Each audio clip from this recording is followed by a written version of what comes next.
Hi guys! Welcome back to Franchise Republic, your franchise business central hub.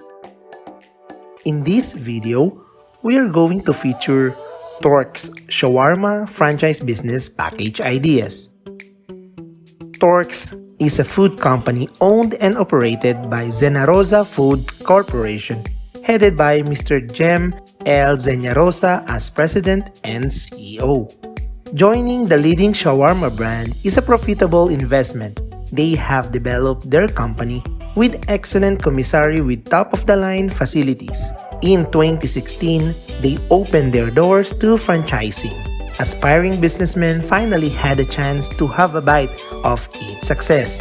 Today, TURKS has grown into 600 plus branches nationwide with 183 plus franchisees and rapidly expanding.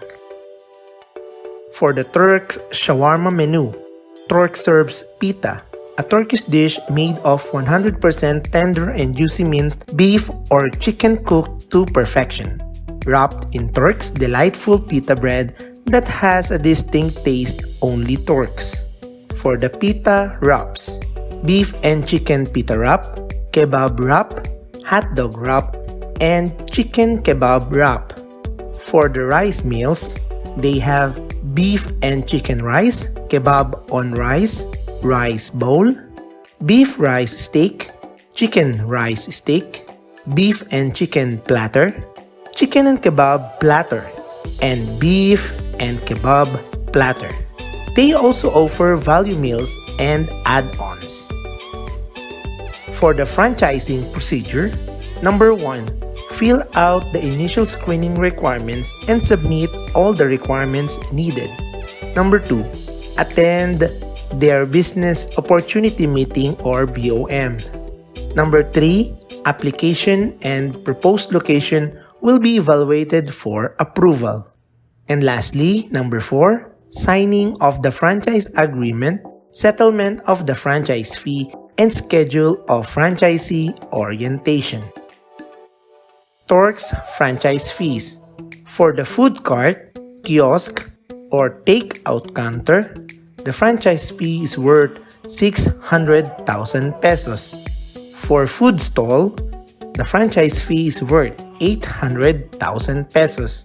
While for inline store, the franchise fee is worth 1 million pesos.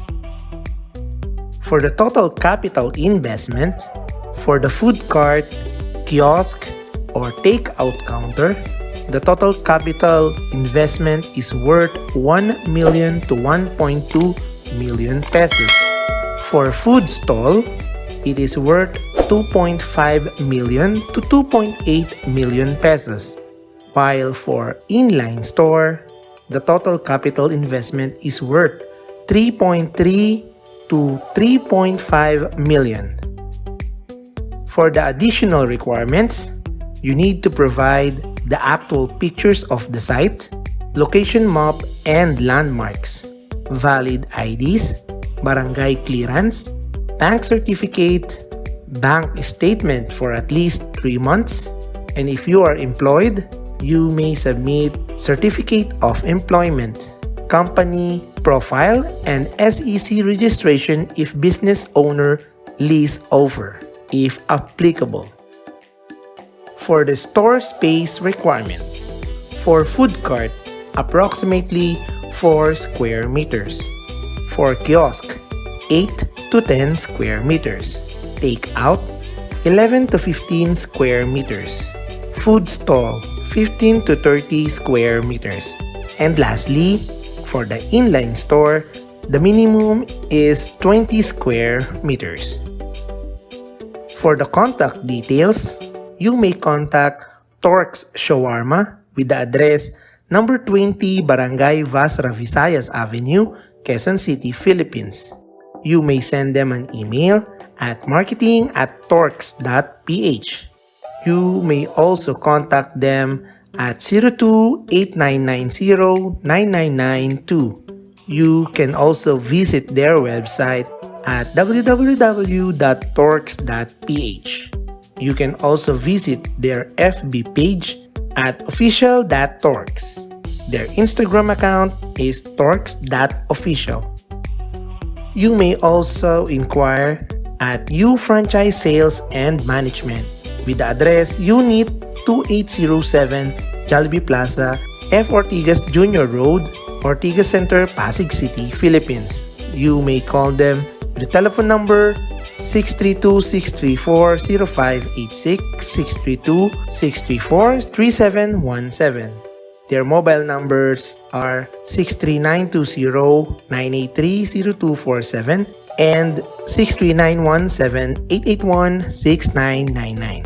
You can also send them an email at franchising@ufranchiseasia.com. What are you waiting for? Start your business with a franchise of TURKS Shawarma today. Thank you for watching. Hope you like this video. Please continue to support our channel. Please subscribe, like, and share this video for you to be informed on our next educational videos here at Franchise Republic, your franchise business central hub.